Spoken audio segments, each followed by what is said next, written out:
Hello guys, मेरा नाम है रवि। स्टडी ग्लो में आपका बहुत बहुत स्वागत है। दोस्तों, आज से कुछ साल पहले या कुछ दशक पहले हम ये कहें कि नासा ने वायेजर करके एक स्पेसक्राफ्ट भेजा था जिसमें कार्ल सैगन जैसे साइंटिस्ट जुड़े थे और जो ये चाहते थे कि किसी भी तरह से हम एलियन को ढूंढ ले।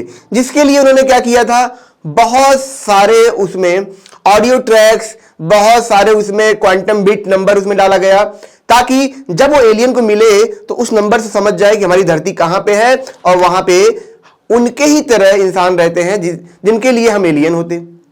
ऐसा किया गया, लेकिन उसमें प्रॉब्लम क्या थी? प्रॉब्लम ये थी कि वो अनडायरेक्शनल वे में छोड़ा गया था, कहीं भी छोड़ दिया गया, क्योंकि हमें ये पता नहीं था कहां पे जीवन हो सकता है। लेकिन अब नासा वहां पे स्पेसक्राफ्ट लॉन्च करने जा रहा है जो कि हमारे सोलर सिस्टम के अंदर है, यानी कि हमारे सोलर सिस्टम के अंदर का प्लेनेट है जिसे हम जुपिटर कहते हैं, और उसका चांद है और उसी के मून पे ये पूरा मिशन किया जाएगा जहां पे वैज्ञानिक ये मानते हैं कि वहां पे जीवन हो सकता है। और इसीलिए वहां पे क्या करेंगे दोस्तों, स्पेसक्राफ्ट लॉन्च करेंगे, मिशन लॉन्च करेंगे, जिसका मकसद होगा कि वहां पे जाके अगर वहां पे जीवन है तो उनसे कम्युनिकेट करना। आप जरा समझिए, ये कोई बहुत दूर नहीं है, ये हमारे सोलर सिस्टम के अंदर है, जुपिटर का मून है और वहीं पे हमें जाके लॉन्च करना है और वहीं पे हमें सिग्नल भेजना है। क्योंकि वैज्ञानिक ये मानते हैं जो जुपिटर का मून है जिसका नाम है यूरोपा, ठीक है, वो पूरी तरीके से आइस सील्ड है, मतलब पूरी तरीके से ऊपर से बर्फ की तरह ढका हुआ है।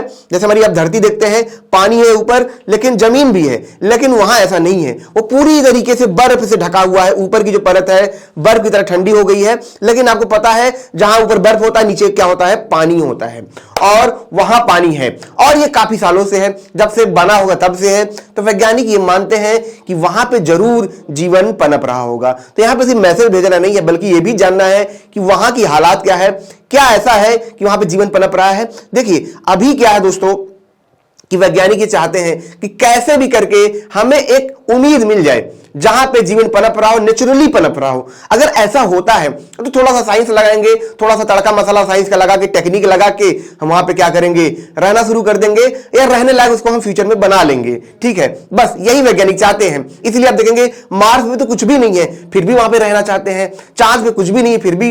तो अगर हमें ऐसी जगह मिल गई जहां पे पानी भी है, पानी भैया हमको सबसे पहले चाहिए, इन्वायरमेंट भी ठीक ठाक है, ग्रेविटी ठीक ठाक, एटमॉस्फेरिक प्रेशर ठीक ठाक है, ठीक है, तो वहां पे रहने लायक हो जाएगा। और इसीलिए अगर आप यहां पे देखेंगे, ठीक है, तो यहां पे सीधा सीधा ये यहां पे अगर देखेंगे आप हेडलाइन भी देखेंगे तो NASA is sending a coded message to Jupiter moon Europa in Hindi.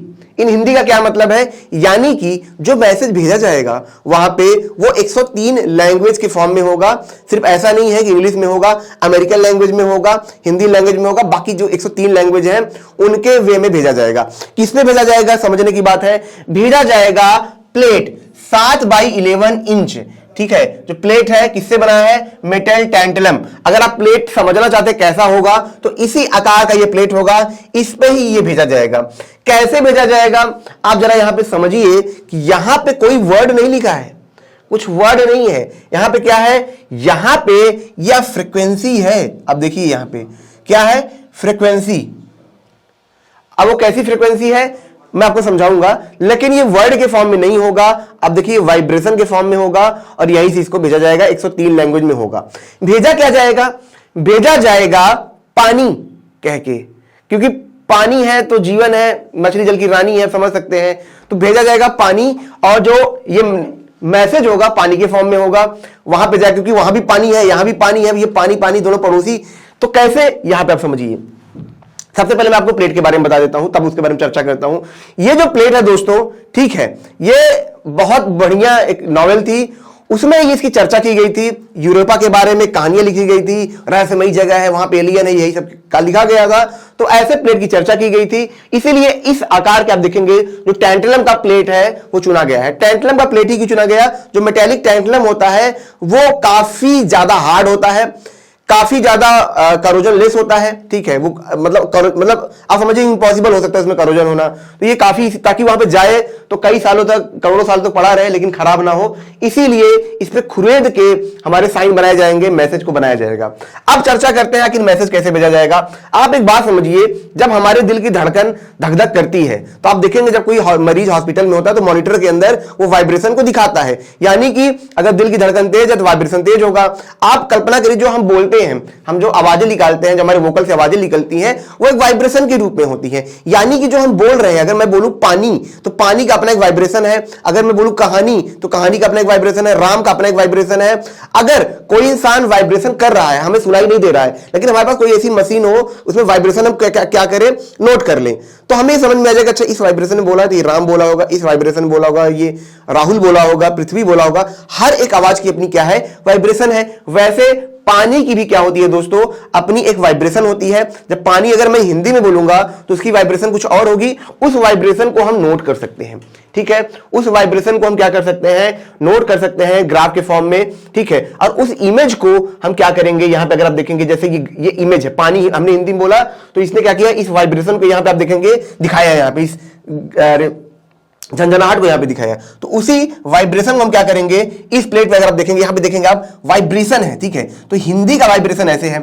अब मान लीजिए कि किसी ने क्या किया, इंग्लिश में बोला, तो इंग्लिश है वाटर, तो वाटर की वाइब्रेशन अलग है, तो हम क्या करेंगे, यहां पे बगल में वाटर की भी वाइब्रेशन बना देंगे, ठीक है। तो इससे ये क्या है, पूरी तरीके से वाइब्रेशन है, ठीक है। अगर वहां पे देखिए, ये तो वैज्ञानिक भी जानते हैं, शायद ही वहां पे जीवन इतना एडवांस होगा, हमारे कितना होगा, ठीक है। लेकिन ये सिर्फ मकसद यही नहीं है कि सिर्फ वाइब्रेशन को भेजना है वहां पे, सिर्फ यही मकसद नहीं है, मकसद ये भी है कि वहां पे जाके देखना है। सिर्फ ऐसा नहीं है कि प्लेट भेजने के लिए वहां पे ये किया जा रहा है, ये भी है कि वहां पे देखना है कि जब स्पेसक्राफ्ट अंदर जाएगा, अंदर जाके जब देखेगा तो हो सकता है हमें ऐसी संभावना मिले कि छोटे छोटे केमिकल रिएक्शन की, क्योंकि पानी है, पानी से जीवन है, तो छोटे छोटे केमिकल रिएक्शन की वजह से वहां पे पेड़ पौधे पनप रहे हों। इतना भी हमारे लिए बहुत है, इतना ही हमारे लिए बहुत बहुत बड़ी बात है। तो इसलिए यहां पे सिर्फ यही नहीं भेजा जाएगा, ये तो भेजा ही जा रहा है। और क्या भेजा जाएगा, और भेजा जाएगा दोस्तों सिलिकॉन चिप। सिलिकॉन चिप क्या होता है, मैं आपको दिखाऊं। सिलिकॉन चिप के अंदर, ठीक है, जो आप देखते हैं सिलिकॉन चिप होता है, सिलिकॉन चिप के अंदर क्या होगा, देखिए इमेज लगाया है कि नहीं यहां पे। तो सिलिकॉन चिप के अंदर दोस्तों लगभग 2.6 मिलियन जो नेम होंगे, धरती पर हमारे लोग रहते हैं, उनके नाम भी उसमें डाल के भेजे जाएंगे, ठीक है। लेकिन मुख्य उद्देश्य मैं आपको बता दूं कि प्लेट को भेजना है, और सबसे बड़ी चीज ये जानना है कि यूरोपा के अंदर क्या जीवन संभव हो सकता है, क्या भविष्य में ऐसी संभावनाएं बन सकती है कि वहां पर जीवन संभव हो। मैं आपको दोस्तों कहानी सुनाता हूं। नासा का स्पेस क्राफ्ट था जो कि सैटर्न या कोई किसी के पास जा रहा था, ठीक है। तो उसका खुद का अपना एक चांद था। अब उसमें था क्या, जो स्पेस क्राफ्ट था उसको क्या करना था कि काफी टाइम तक क्या करना था, उसको चक्कर लगाना था। लेकिन डर ये था, ये जिस डायरेक्शन में जा रहा था वो जाता उस सैटर्न के चांद पे टकरा जाता, जिसकी वजह से अगर वहां पे जीवन पनप भी रहा होता तो पूरी तरीके से खत्म हो जाता। वैज्ञानिकों ने ये देखा, इसलिए उस चीज को बचाने के लिए, उस संभावनाओं को बचाने के लिए उन्होंने अपने स्पेस क्राफ्ट को ही नष्ट कर दिया, ठीक है। तो ये चाहते हैं कि अगर कोई भी संभावना हो उसमें हमारी स्पेस क्राफ्ट जाके न टकरा जाए, वो पनपता रहे, वो जीवन वहां पे पनपता रहे, इसीलिए वहां पे इसकी जांच की जा रही है। अब दोस्तों हमने ये जान लिया, लेकिन बात जो हो रही यूरोपा की, जिस मून की बात हो रही है, जो जुपिटर का मून है, उसके बारे में चर्चा कर लें। आखिर वो है क्या, कितना उसका मास है कि वहां पर जाना चाहते हैं, थोड़ा उसके बारे में नजर डाल ले, और कैसे इसको खोजा गया इसको भी हम समझ ले। लेकिन उससे पहले दोस्तों मैं आपको ये बता दूं कि हमारा फ्लो का कोर्स है, इसे आप जरूर अवेल करें, क्योंकि आप 2-3 साल से तैयारी करते हैं या कोई भी काम करते हैं, आप देखेंगे आपको उतना आउटपुट नहीं मिलता है जितना कि एक टॉपर, जो टॉप परफॉर्मर को मिल जाता है। वो तो 4 घंटे पढ़ाई करता है, 5-6 घंटे 7 घंटे, और फर्स्ट अटेम्प्ट में एग्जाम क्रैक कर लेता है। लेकिन कुछ लोग होते एग्जाम क्रैक नहीं कर पाते हैं। जब रिसर्चर ने रिसर्च किया तब जाके उन्हें ये दिखा कि जो टॉप परफॉर्मर होते हैं, टॉपर होते हैं, उनकी अवस्था फ्लो की स्टेट में होती है, यानी कि पढ़ते वक्त फ्लो की स्टेट में होते हैं। उन्होंने ये भी देखा कि अगर कुछ थेरेपी टेक्निक्स लगाएं, मेडिटेशन कराएं, तो वो आम इंसान भी फ्लो की स्टेट में जा सकता है। इसीलिए दोस्तों ये थेरेपीज हम इंडिया में लाए हैं महज 299 में, जब आप फ्लो 25 कोड आप यहां पे यूज करेंगे। अब दोस्तों हम बात कर लेते हैं यूरोपा की। तो सबसे पहले हम बात करते हैं जुपिटर की, जिसका मून है, तो ये जुपिटर है आपका, हमारा प्यारा सा प्लेनेट, ठीक है। मतलब हमारे सोलर सिस्टम का प्लेनेट, और ये उसका मून है जो है यूरोपा। आप इसको देख रहे हैं, लेकिन मैं आपको बता दूं ये ऊपर का जो भाग है जो आपको दिख रहा है ये पूरी तरीके से बर्फ का सील्ड है, बर्फ से ढका हुआ है, बर्फ की चादर है, अंदर पानी है, संभावना यही है पानी ही होगा, ठीक है, क्योंकि टेम्परेचर वैज्ञानिक नाप लेते हैं तो उनको आकलन मिल गया होगा कि यहां पे पानी होगा। अब अगर हम दोस्तों इसकी बात करें तो यहां पे अगर आप देखेंगे, ठीक है, तो यहां पे रॉक भी है, ठीक है, इसके बारे में वैज्ञानिक को दिखाया है। H2O लेयर है, ठीक है, जैसा मैंने बताया पानी का लेयर है यहां पे, ये भी है, और यहीं पे जीवन की संभावना होगी, यहीं पे वैज्ञानिक ये मान रहे हैं, ठीक है। अगर यहां पे आप देखेंगे, ठीक है, आइस कवरिंग है और नीचे क्या है, यहां पे पानी ही पानी है, ठीक है, इसीलिए वैज्ञानिक समझ रहे हैं कि इसके नीचे जीवन होगा। अरे आप देखते होंगे जो हमारा ग्लेशियर होता है जहां पे जमा होता है, लेकिन उसके बहुत गहराई में जाएंगे नीचे पानी ही होता है, पूरा पानी का तल होता है, इसीलिए जब ग्लेशियर पिघलता है तो ऊपर से पानी नहीं बहता है बल्कि उसके नीचे से पानी निकल के जाता है। तो यहां भी आप देखेंगे यहां पे पानी है और यही चाहते हैं वैज्ञानिक, यहां पे जीवन पनपे। अब दोस्तों अगर हम बात करें यूरोपा की, तो यूरोपा को खोजा गया था गैलीलियो गैलीली के द्वारा, ठीक है। आपको पता है जब उन्होंने क्या किया था, अपनी दूरबीन बनाई थी तो उन्होंने सारी चीजें तो पहले से खोज ली थी, क्योंकि वो बैठ के दिन रात वही देखा करते थे, इसकी वजह से उनकी आंखें भी खराब हो गई थी। यहां पे अगर हम यूरोपा की बात करें दोस्तों, तो ये जुपिटर का, ठीक है, 6वां सबसे बड़ा मून है, ठीक है, क्योंकि जुपिटर के आसपास लगभग 90 से 94 के आसपास मून वहां पे पाए गए हैं, आगे भी और पाए जाएंगे, उसमें से सबसे 6वां है, मतलब साइज में, और ये उसके सबसे करीब भी है, ठीक है। यहां पे अगर एनिमेशन से आप देखेंगे तो ये जुपिटर है, ठीक है, ये इसका एक और ऑर्बिट है, ये और ऑर्बिट है, ये, ठीक है, तो ये यूरोपा का वाला ऑर्बिट है, ठीक है, यहां पे आप देख सकते हैं। अब दोस्तों अगर इसकी मास की हम बात करें, क्योंकि मास सबसे जरूरी है, अगर मास बहुत ज्यादा होता है तो उसका एटमॉस्फेरिक प्रेशर नहीं, ग्रेविटी बहुत ज्यादा होगा, लेकिन यहां भी इसका अगर मास करें तो ये हमारे धरती का 0.008 के आसपास ये है, यानी कि 4.7998 इंटू 10^22 kg के आसपास है, ठीक है। अगर यहां पे हम दोस्तों इसकी रेडियस की बात करें तो ये कितना है, आप यहां पे देख सकते हैं 0.245 अर्थ के आसपास है, यानी कि 1500 किलोमीटर के आसपास इसका रेडियस है, ठीक है। तो आप समझ सकते हैं इसका जो ग्रेविटी होगा वो भी बहुत कम होगा, एटमॉस्फेरिक प्रेशर भी बहुत कम होगा। यहाँ पे एटमॉस्फेयर है लेकिन बहुत कम है, ऑक्सीजन की मात्रा भी है लेकिन बहुत कम है, बहुत ये थिन है।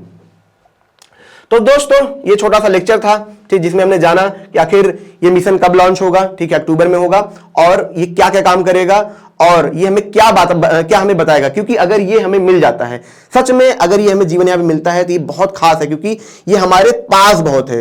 तो अगर हमें सच में जीवन बसाना होगा तो वहां पहुंच पाएंगे, क्योंकि अगर ऐसी जगह हमें प्लेनेट मिलते भी हैं, मून मिलते भी, यहाँ पे जीवन है, लेकिन बहुत दूर है तो हमारे किसी काम के अभी नहीं है, लेकिन ये पास है, हमारे सोलर सिस्टम के अंदर है, तो यहाँ पे जाना हमारे लिए सबसे ज्यादा आसान होने वाला है। तो दोस्तों हमारा फ्लो का कोर्स आप जरूर अवेल करें। मिलते हैं नेक्स्ट लेक्चर में। Thank you so much.